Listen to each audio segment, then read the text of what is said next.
Good afternoon, everyone. Welcome. Thank you all for coming on such a beautiful afternoon.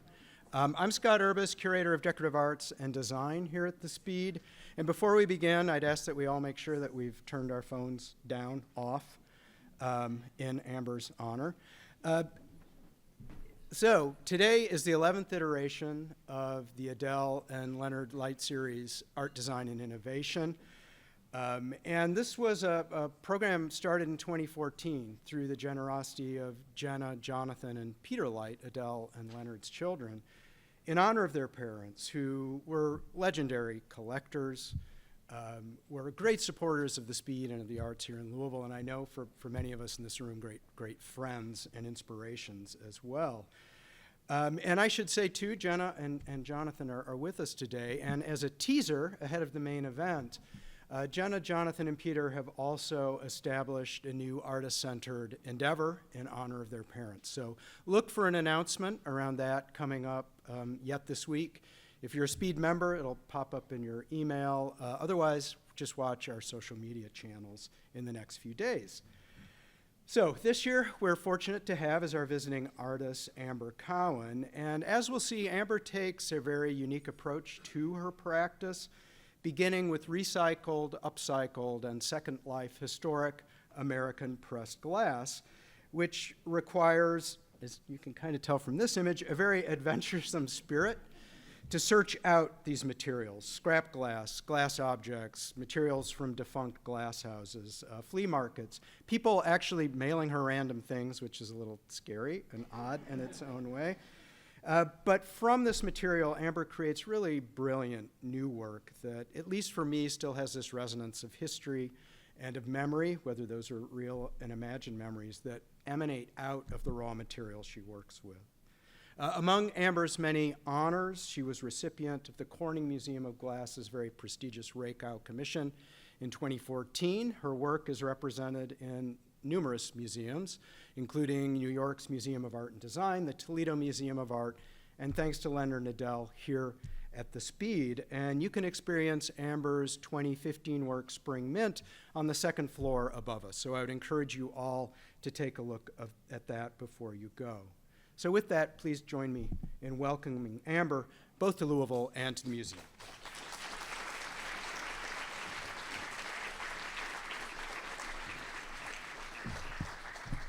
Hello. Thank you all for being here. This is quite a big crowd for such a beautiful Sunday afternoon, so I appreciate it. And thank you to the Speed Museum, Scott and Megan, and to the Leight family for continuing on their parents' legacy of loving glass, as I do. So,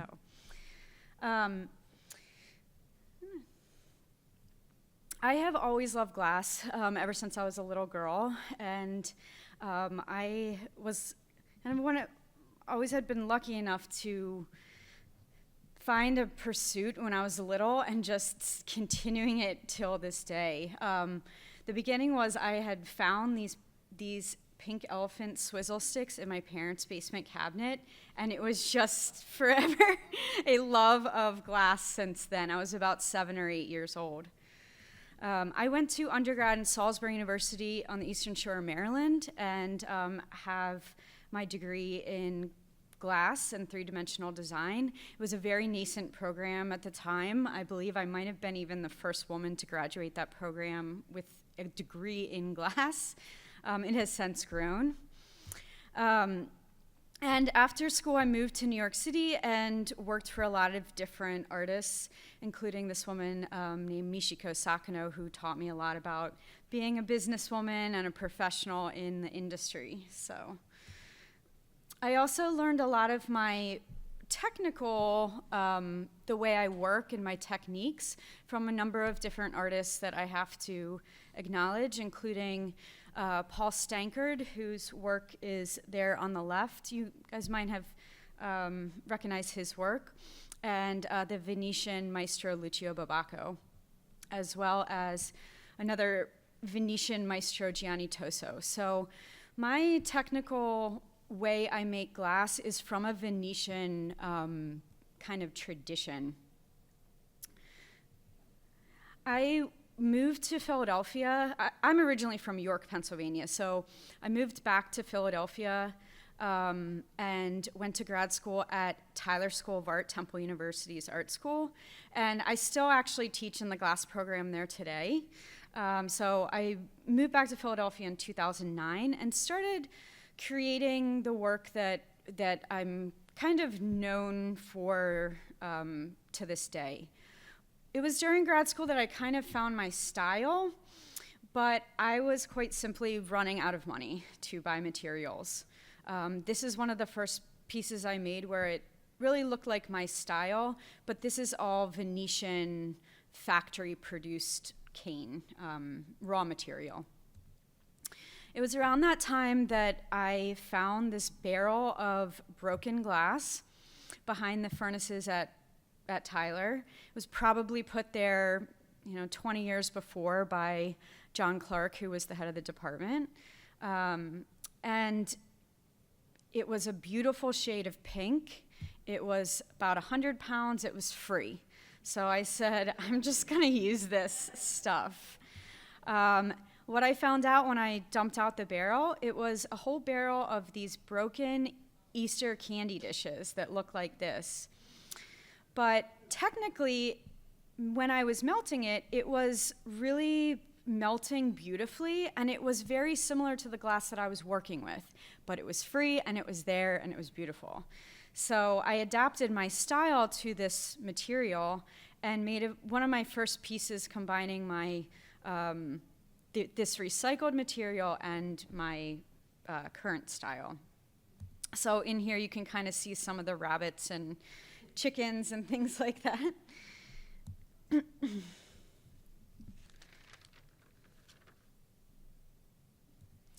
During that time, my friend brought me this bag of white milk glass that was in the form of cullet. So you'll hear me say that term throughout the lecture. The term I'm saying is cullet, C-U-L-L-E-T, and it is a term for basically broken glass that is the remnants of a production run in a factory. So it's essentially scrap glass, junk, garbage glass after a factory produced all of their wares for the day. And that's what this white glass was. And I made one of these pieces, this piece for my grad thesis show. And during that time, I was finding a lot of these symbols in the cullet. And I was kind of questioning what these were, different symbols. And so I started doing some research into it. And what I found was what these were was called a basket handler stamp. So all of the head gaffers or the head glassblowers at the factory would have a signature stamp.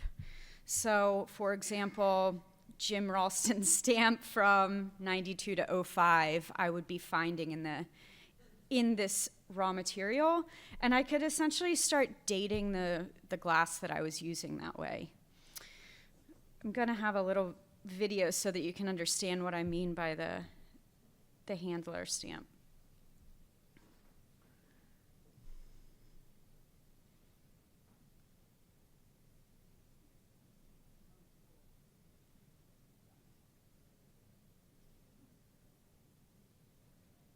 So that's where the little stamp would go, and that would have been at an example of a pressed glass factory. So when I say pressed glass, I mean this kind of old-fashioned milk glass. A lot of people refer to it as milk glass, although it does come in a lot of different colors. But it's this kind of glass that has a texture or a pattern on it. I'm sure that everyone has a piece of this, or their mom or their grandmother has a piece of this in their collection. It has since gone out of style, come back into style, and it goes in waves. But it has, at certain points throughout our history, been delegated to the dustbin of design. But at a certain point in our history, and the history of this country really, press glass was a major manufacturing industry. Entire towns were built around press glass factories. So I want to show you just a little video in case you have never seen it being produced. But basically, press glass was the process of it was invented originally in 1825 to mimic what cut crystal would look like. So cut crystal obviously was a very difficult and time-consuming process. So instead of the labor and the cost of cut crystal, they invented this technique where the glass would be pushed into molds and mimic the patterns and designs of cut crystal.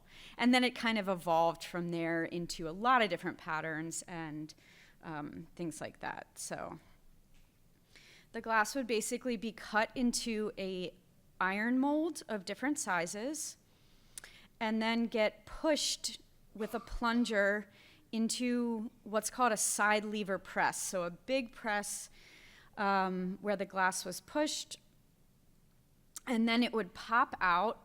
A lot of these molds would either be a 2-part mold, or this one is a 4-part mold. So it would open up almost like an orange, and the piece would just pop out. And then as that one's cooling, the next glob of glass would be poured in, and it was really a quick manufacturing process. So the material that I use would be, if that piece broke sitting there cooling, they'd throw it in a pile, and then that's the material that I would use. Once I figured this out, it's kind of like, well, if I can use this, why can't I use anything? Anything I find. And it really opened up a new world for my work and for what I really thought was usable artistic material. So I started going to a lot of thrift stores, junk stores, things like that. This is a vase that you find at any 99-cent store you can go to on the corner. And I would basically buy 2 of them, break one up, melt that down, and then put it all back together. I was finding a lot of interesting wares at that time. I found this line to be so funny because this was a line that was sold by Avon ladies. And the candlesticks are actually a perfume bottle that you can like spritz. But I just thought it was so funny to think about these Avon ladies selling the super goth heavy kind of red blood-colored glass. So I made this kind of more goth piece. This is a pretty old piece, but I had fun kind of making this one. And I also started doing research on the history of what the patterning was and found that pattern, called the Roman rosette, was taken from a pattern from an old factory called the Boston and Sandwich Glass Company, which was a mid to late 1800s glass factory in New England. So that factory the entire town was employed by this glass factory. So I have inadvertently become a minor expert on patterns and colors of different press glass factories throughout history. This is another pattern by a company called Indiana Glass Factory. And once I started getting my work out there, this piece was at the Philadelphia airport in an exhibition for a while. And I got one of my favorite emails from a man that said he walked by this piece and said that, he saw this piece and it reminded him of a memory he hadn't had in 45 years of his grandparents serving him ice cream sundaes in those dishes. So I just really it was a very short email, but I really like the sentiment of that, is that a lot of, when we're younger, we still can remember the sensations of things as we grew up, the textures and the patterns of those things. So to be reminded of those is kind of a nice gesture sometimes. My own family, this is my father when he was about 14 years old, and my great-grandmother with her little milk glass collection. This kind of material was a easy, cheap collectible that you could give as gifts. They didn't have a lot of money growing up, but they knew that they could get her something in that line that was nice and affordable. So I was teaching at Salem Community College, which is a glass program in South Jersey. And I had a student named Nancy who was a farmer, and her family farm and barn had been in the family for many generations. And she brought me in an entire set of these dishes and said, "You can have all this. I'm not using it. It was my, great-grandmother's." So I started looking into this glass. It was really beautiful color. And this is the note that she had put on it when she gave me. I get this a lot now, people kind of saying this. Yeah, so I started doing research into that material and found that particular line of wares was a pattern that you could purchase through the redemption of your S&H green stamps. So I feel like people in this room would probably remember what that is. I teach college, 19 and 20-year-olds, and they don't a lot of times know what this is. And I have to tell them it's kind of like credit card points. You get redeem stuff for it. But that beautiful white glass was something that you could purchase through the redemption of your green stamps. So I was finding a lot of it in the thrift stores and antique stores, things like that. So this was they called the wedding compote. So I redid the wedding compote, and this is my version of it. Nowadays, I get a lot of packages, as Scott said, from strangers. They read about my work somewhere and ask me if I want something. Last summer, I drove to Vermont and got a woman's entire collection of blue milk glass, thousands of pieces that her children gave me after she passed away, and it was really beautiful. So one of such pieces was, I don't know if you can see this little candy dish on the right side. A woman in Michigan sent me that and said, I love this piece. My grandfather won it at great-grandfather won it at a state fair in 1886, but it's broken. I don't feel right throwing it away. Would you like it? So I made a piece based on that. And I also use interesting patterns from glass that I find. So these two pieces kind of in the center are the tops of what is called an epern, which is this kind of funky looking thing. And then all of the other organic matter in there, I make by hand. So I take that raw material, melt it down, and I use a process called flame working, which I have a little video to show you in a bit. So I tracked down this cullet yard, or this glass scrap yard, and it is in West Virginia. And I have now been going there and purchasing this raw material for about 10 years now.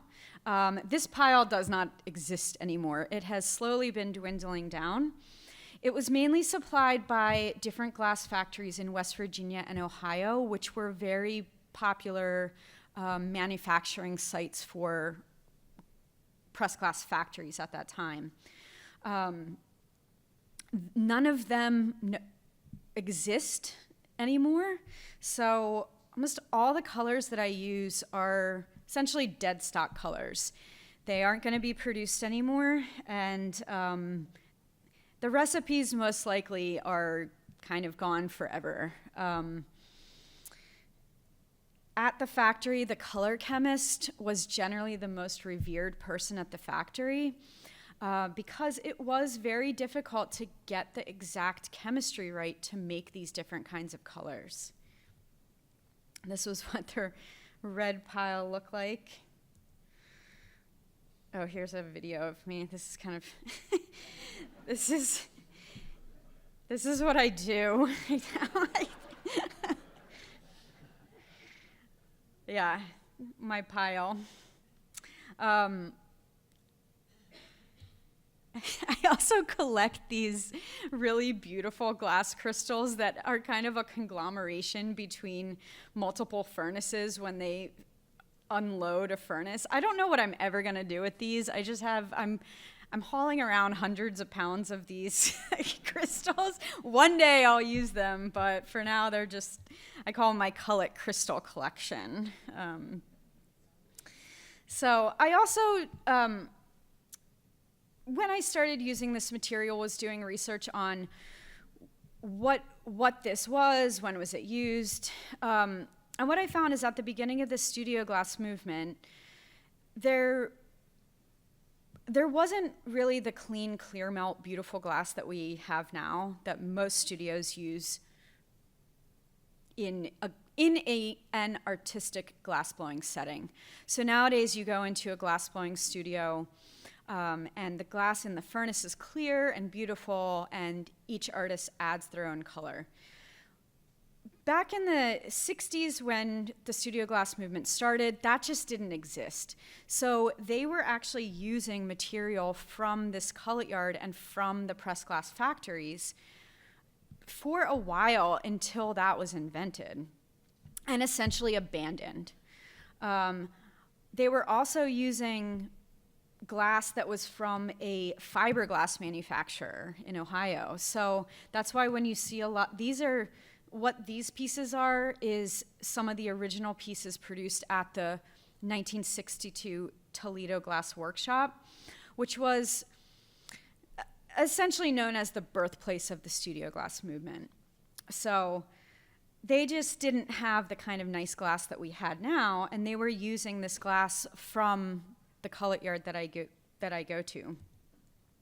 I also like to put in this picture because Harvey Littleton is known as the founder of the studio glass movement, and I found this picture of him lamp working or flame working at the 1962 workshop, and I always thought it would be funny that if Harvey decided that he liked flame working more than blowing glass, like the whole landscape would be changed of the studio glass movement. A side note about Harvey, which it doesn't have much to do with my work, but I think it's an interesting story, and part of my work and my research is getting myself excited about these stories of history. But Harvey Littleton's father is actually known as one of the chemists that invented Pyrex for the Corning Incorporated. So in 1913, Harvey's parents moved to Corning. He was a physics professor and was developing this product called Non-X, which is a thermal shock resistant glass for use in the railroad industry. And his wife, Bessie, was, at home, she was trying to bake these pies and cakes, and she kept having this problem where her ceramic bakeware was always breaking. So she heard about this glass, and she asked him to bring home a sawed-off tube one day. So she baked a sponge cake in that sawed-off jar.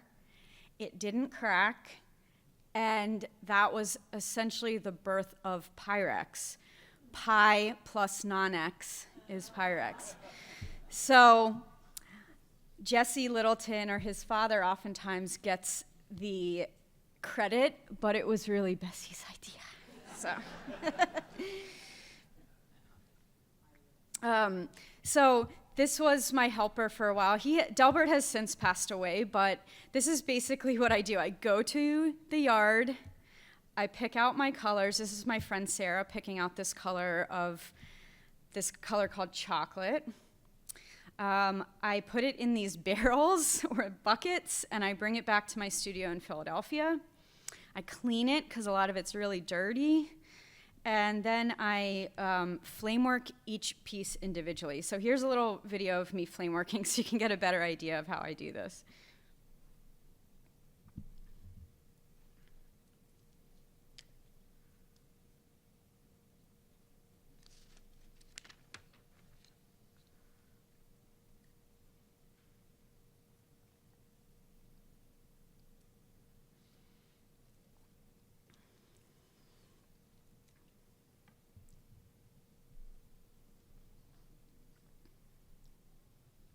So my main tools that I use is a pair of bonsai shears in different sizes, tweezers and things like that. But all of the organic flowers, feathers, leaves, all of that material in one of my pieces is handmade on a torch like this.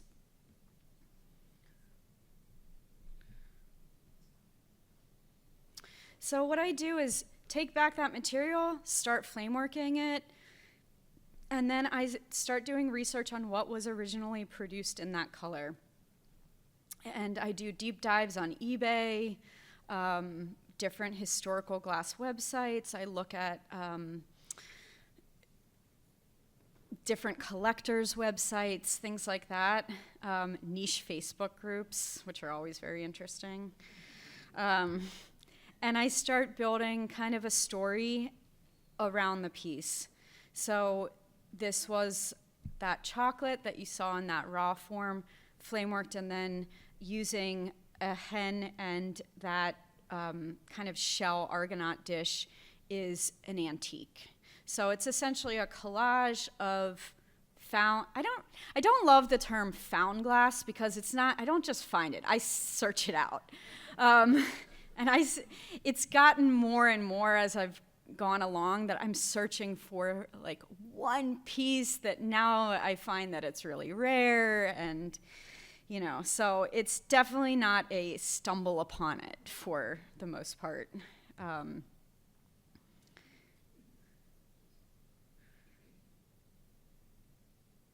So this is what I do a lot. I do deep dives on the internet and find interesting objects that I collect and put on my shelves to maybe one day use in a piece. This is kind of how my shelves look at my studio. This is really clean, actually. It's kind of getting a little intermingled at the moment. But, I'm always searching for interesting characters, patterns, things that I can kind of work into a story and into a piece. In 2014, I did the Raykow commission for the Corning Museum of Glass, and I had been saving a lot of special milk glass pieces, such as, all of them made it in except for this. I think the cat did not make it in there, but everything else is in there. And this piece is called The Garden of the Forgotten and Extinct. And it was really about kind of essentially the death of this industry. Mostly all of these factories have now closed, and the molds have either been sold or, passed to different factories that maybe not produced anymore. So a lot of these really beautiful little animals and things like that are just kind of lost forever in this way. Those lambs were little perfumes that the head came off, and it was a spritz. In 2016, the Fenton Glass Factory in West Virginia finally shut its doors for the last time, and I had a chance to tour the factory after it had been shut down, and also participate in a live auction of the remaining tools and equipment, as well as go through a catalog of 20,000 molds. And it was interesting, to say the least. There was a lot of weird stuff in there. I did not get this MTV. This was apparently the Spanish MTV award from 2006 or something. But yeah, I tried to save some of the cute animals, and I bought my own side lever press, which was probably over 100 years old.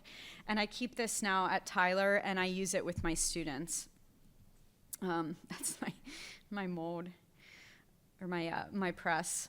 This is a little video of me working with the students and using one of my molds.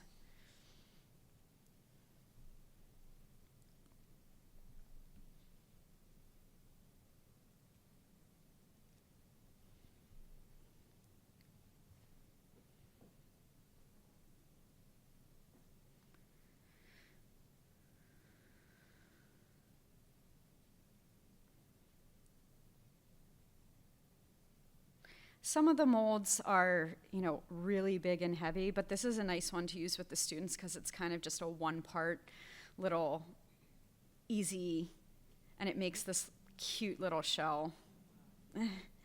So that's what the shells look like. I think it was a little salt cellar, and those would be the little feet on it.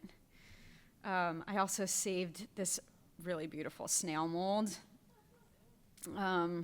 Which this is a piece I later made out of the snail mold on some of my flame working.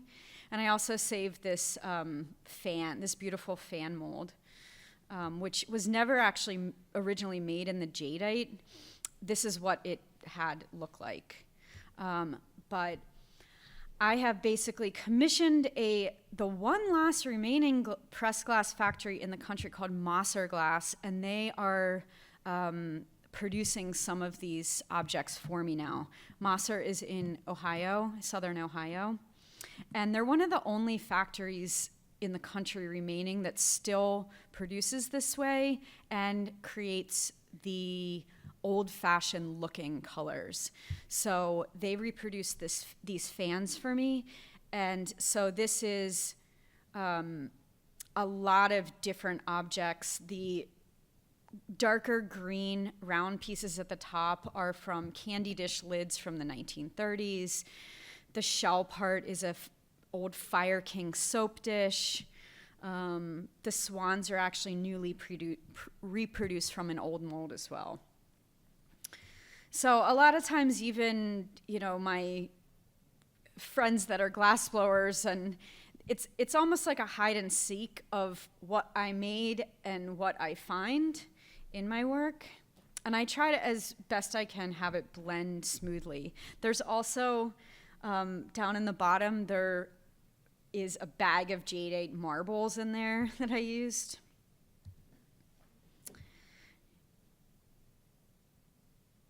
And this piece is called Creamer and Sugar, Swans and Sky. And I was thinking of this piece about kind of someone tossing over a piece of glass into the ocean and how it would kind of accumulate around it. And this piece is called Bridesmaid's Forest, and it was the first piece I really made utilizing this bridesmaid's figurine, she's right there. I have a lot of figurines that kind of become recurring characters in my work, and she is one of them. So my thought on this was kind of that the bridesmaid got a little bored of the wedding, and so she wandered off, kind of had her own fun with her own friends. And there's a snail, a deer, a turtle, a whale, all kinds of things in there. And then this piece is another bridesmaid's piece, a recurring bridesmaid's piece. And this piece is called Bridesmaid's Search for the Desert Rose. This is actually one of my favorite pieces. So I really started building kind of not, at the beginning it was more about just the glass and telling the story of the glass itself. And, after working with the material for a while, I started to kind of find my own voice in it and telling not only a story of the glass, but a story that I wanted to tell as well. So Swans are also recurring characters in my work, as well as colors. So, you know, I don't quite have this rainbow of colors to use like other artists because I am essentially limited to what I find. And, you know, I think that's okay in that, you know, I think things evolve and change as you discover new material and new sources. But this rosaline color is one of my other colors that I use a lot. You know, I think that there's just nothing really, there's not a lot being produced by contemporary-wise in this bright, beautiful, lush, feminine kind of pink color. So it's one of my favorites. And some other inspiration I have, I really, my glass career really grew up going to the Corning Museum of Glass and taking a lot of classes there.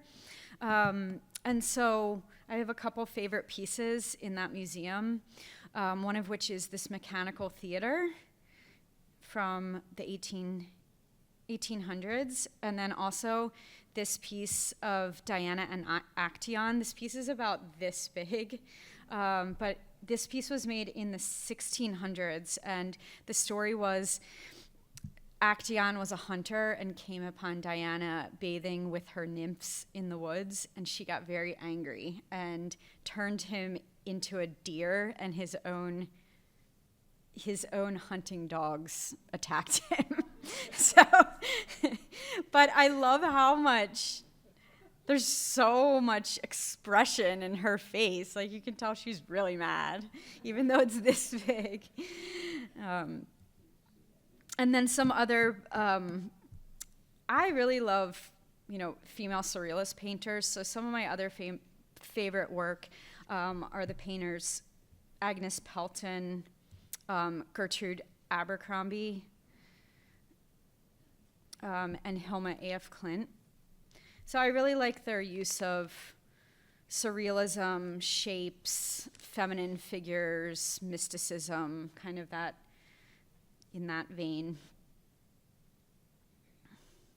I do a lot of research on old molds, and a lot of them were passed down from factory to factory. And sometimes that story is lost. So I was finding this vase a lot, which they refer to as the goddess vase. But when I did some research on it, I found it was actually a vase, an ode to the contemporary dancer Isadora Duncan, who was one of the first contemporary dancers. You can see her on there, dancing with her scarf. And then I later made this piece that was, I found these ballerinas that I really love, so this is almost like a theater unto itself of these ballerinas dancing. And here is another bridesmaid's piece where she's kind of looking at this moon, this mirrorized moon, and this hummingbird is pecking away at this moon. This piece is called Bubble Bath in the Tunnel of Love. And I used this figurine where she's kind of ignorant to her bliss as these swan cars come out and will plummet to their imminent death. But I was kind of thinking, I'd always had this fascination with this old tunnel ride. I just thought it was so funny how you just go around in a circle. In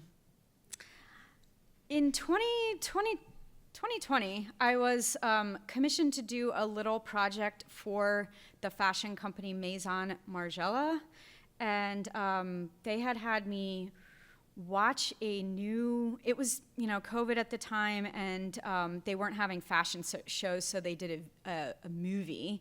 And so they had me watch the movie and then make a piece in my style, but inspired by their movie. So this was the piece I made. The movie was a lot of this like Delft blue, kind of Dutch blue patterning. And I really love this crown. So sometimes I really like a little bit of a like an assignment or a challenge that'll get you out of yourself. So I had made these nets, and I really liked the way those nets look, and have since, I don't think I would have made those if it wasn't for this kind of assignment, and now I use them in my work, which is kind of nice. And then another little project, assignment kind of project I had, was a show called Melting Point, which was a glass and ceramic show talking about the melting point of glass and ceramics. So I started making these kind of more drippy-esque pieces. And I had kind of already been going there a little bit, but that really pushed me over the edge. And now a lot of my work, I really have gotten into this thing of, when you look at my work, I want it to look like as you turn away, it's still moving. It's still flying or fluttering or swimming or dripping. That the glass is still, or the viewer is still reminded that the glass was liquid, was in a liquid state when I produced this piece at some point. So.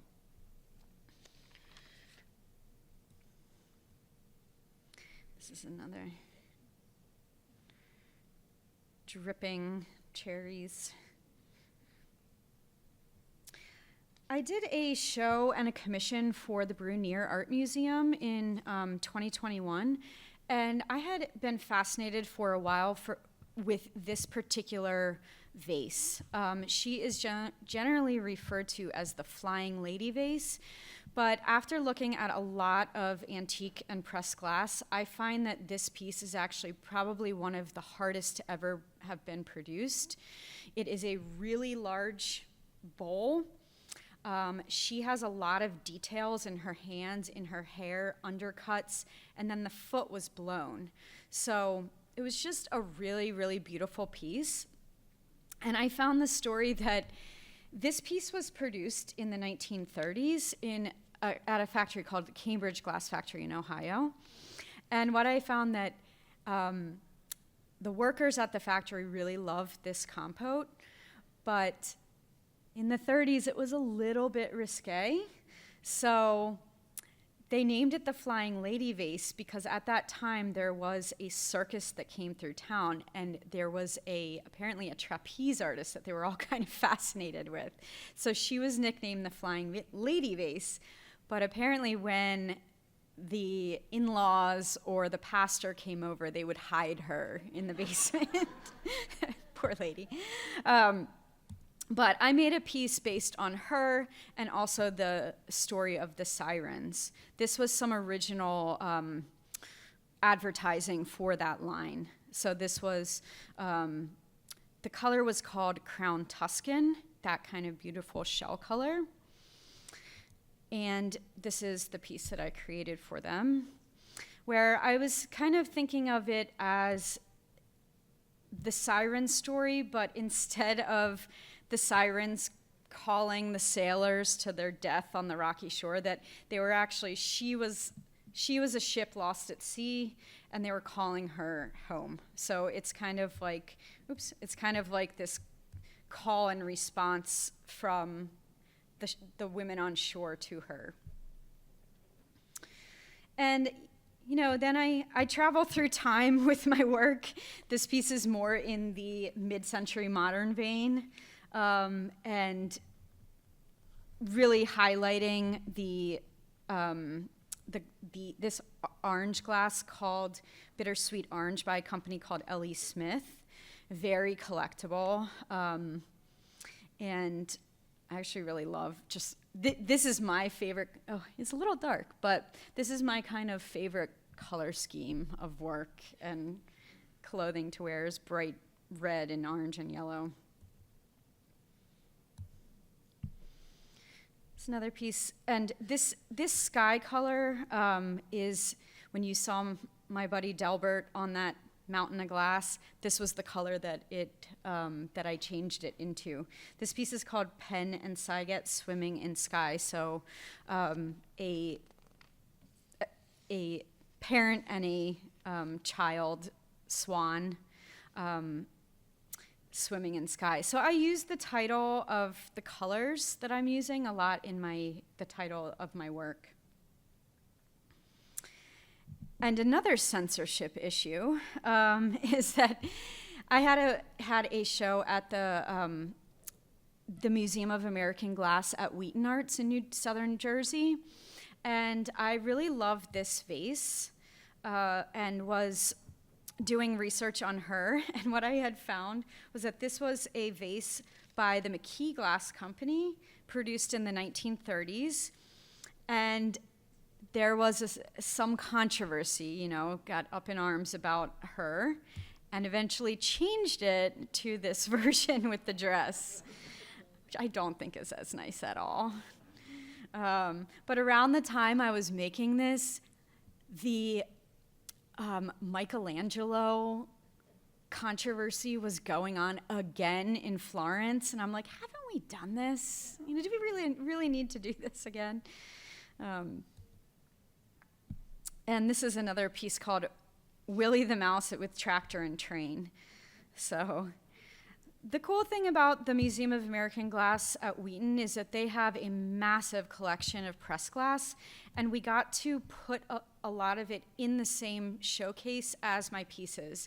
So there's a small train at the bottom of that piece, and then you can see down at the right-hand side, that was a collector glass train set that you could buy in multiple different colors. So we got to display the actual product packaging with the piece. And some other work from that. This beautiful color was only produced from 1958 to 1959 by the Jeanette Glass Company, really beautiful kind of pink. Am I on time? I'm good, okay. I actually meant to bring my phone up, so I knew. And this piece was called Melanie Walking with Snail and Cart. And Melanie is here, and she was produced by the McKee Glass Company as well. And they had the factory had a little contest to name her. So she is named Melanie off the winner of the contest. And this piece is actually, if anyone visits the High Museum in Georgia, it just got put up above this antique, beautiful bureau. So I like this picture of my piece over this other antique piece that is on view. And these are a couple, I've been kind of, for the last year, producing a little bit smaller scale work, which is really fun for me. A lot of my work is big, complex, takes a long time to make. So I've really been having fun making these more kind of compact pieces, highlighting some of my favorite found objects as well as antiques. I love this little fox. He stole all these strawberries and he's hoarding them in there. And a lot of these special objects, I love this fox so much, and I'm like, oh, I need to use another fox in a different piece, different color. And some of these things are just so hard to find. Like, I cannot find another one for the life of me. So if anybody ever comes across another one of these cute little foxes, please let me know. This is some newer work. And I actually really love this piece, but she is kind of holding this candle, looking at this grandfather clock, and the grandfather clock was a Avon perfume bottle. They produced a lot of very strange perfume bottles. And that is using a lot of that old Crown Tuscan color from the 20s and 30s. Lots of controversy over a lot of these objects. This Empoli kind of genie bottle, I have been trying to track down the true story of this for a while, and it has gotten a lot of controversy with collectors out there. Everyone has a different story about it. And then some other projects, recent projects, I have been doing a collaboration with a company called Artel Glass. They're a Czech engraving company, and I designed this set of 4 glasses called the Flights of Fantasy collection. And it's kind of based on my color scheme and my the characters that I use. So the Czech are known as master engravers. So they are producing these glasses and they're for sale. So this has been a really fun kind of project that is outside of what I normally do, but still a little bit of my work. And then I have also recently been working with a company called Blanco Glass, which is in southern West Virginia, and it is the only blown glass factory that still exists in the country. And they were really well known for some mid-century glass. They're having a bit of a comeback, but I'm starting to work on doing some design for them. And I really like their model, and I think that they should be supported. So the factory is amazing, and this is what their cullet piles look like, and they give me material. He has been making molds for them for 46 years. So I think the history of their factory is really cool. This is me with the cullet pile. And they have been giving me material, and this is a piece that I recently made with some of their now discontinued colors. So I got to make 2 pieces with these colors, and that's it. Pawpaw and citrine, and no longer are these colors. So I think that is it. Yeah, thank you.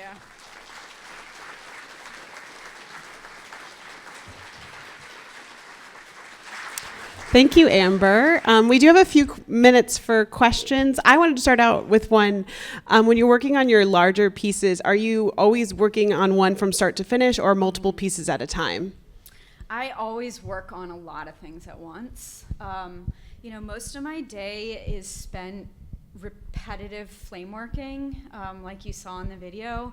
And so even just switching up the color kind of switches up my interest in it for the day. But yeah, honestly, most of the time I'm working on at least 5 or 6 pieces at once of different scales and different things. Great. So I meant to say this, but the next thing I'm working on is I have a exhibition at the end of November at Momentum Gallery in Asheville. So that is what I'm working on right now. So. Do you have to make a mold for each piece you make? There is so much detail. And how do you combine the old pieces with the new in the heat without melt? How do they? And your colors are beautiful. The detail is unbelievable.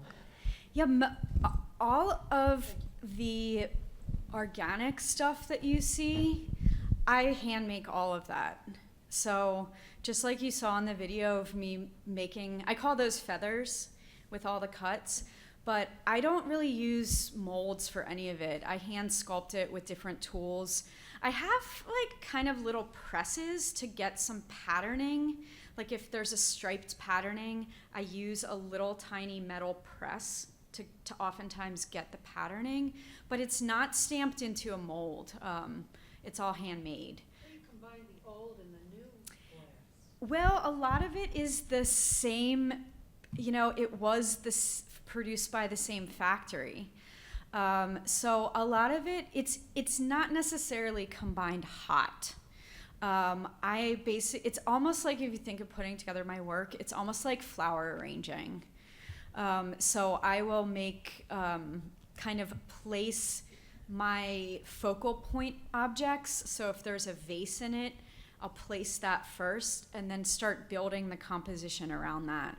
You had to do every single little leaf and little bubble and tiny ball? Yeah. That must take forever. Yeah, I make all those little leaves and tiny little balls and pearls and all that. I make all of that by hand. What's the average time it takes you to make one of the larger scale pieces? I try not to think about it because it would probably be a lot more expensive than it is. I think if I started one of the larger ones from start to finish and that's all I worked on, it would it would take a couple months, but I build up stock. So, I use that pink color a lot. So if I finish a piece and have some left, I put it in Tupperwares, and then the next pink piece I make, I reuse my material and have stuff left. So that's kind of how I work. All right, we've got one. She answered your question? I wanted to ask you, how did you start with a piece inside out or sporadically? And you answered it by saying you'll start with a focal point first. Yeah. And then Yeah, I usually start with the focal point and then build around it. The glassmaking process really is the process that takes me the longest. Sometimes that'll take me months and months. But once I start putting stuff together, it's a really fast and intuitive process. It's a special day when that happens because it takes a long time to get to that point of actually putting stuff together. I have to get all the glass prepared. I have frames made for, carpenters and metal workers make me different frames.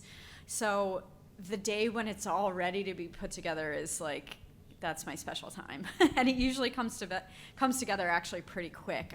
It's like a flow state, I will say. So. All right, we've got another question over here. This is regarding colors. Now, I had the impression that whatever the color was is what the color would be when you made it. But then you said something before about for them to see what I've done with this color or how I've changed the color. So tell me more about the actual colors. You're correct in that the color, the raw material looks very similar to what the final product does. I don't change the color of it. However, some of the colors, as you melt it, do have variations. In raw material form, there's this beautiful yellow that I love, and I wish it would stay yellow, but every time I use it, it turns pink. So, it's weird material to work with. And a lot of times people ask me about the monochromatic nature of my work. And that started out as a technical thing because I can't mix the pink in one single component with, say, the blue. They just don't technically work together because they were never meant to work together. It's called compatibility with glass, but basically they're not the same chemistry and they will crack and split apart if I tried to combine them hot. So that's how my work started out in a monochromatic way. It has since built into kind of my style, and I also think that texturally my work is so much that I think also if it was a rainbow of colors, it might be too much, So. Is this on? You alluded a minute ago to having carpenters make frames. I was going to ask, how are they mounted, some of the bigger pieces? And then also, how much do they weigh? Some of them are pretty heavy, but the frames will have like a French cleat on the back, so they're actually very easy to hang and stuff like that. So it's really not. I try to keep my work in that I can move it myself because I have a studio alone and I'm very focused at my studio, and I hate having to call somebody over to help me move something or put a piece on a wall. So I try not to. I have a scale now, which is what I can lift, I guess. So. All right, we've got one last question. Which galleries around the country are you now represented by? So for a long time, I am represented by Heller Gallery in New York. It's in Chelsea. They have since closed their brick and mortar, so we're still working together, but I'm trying to figure out, you can't go to New York and see my work right now, but I'm also, Momentum Gallery in Asheville has my work. Habitat Gallery in Detroit has a little bit of my work, and I've started working with a gallery called Hall Spassoff in Seattle that's been showing my work as well. But all of that is is on my website. And if you guys have any other questions, you can feel free to email me or find me on my Instagram, amber.cowan. I put a lot of my weird glass stuff I find on there. So yeah, thank you so much for coming.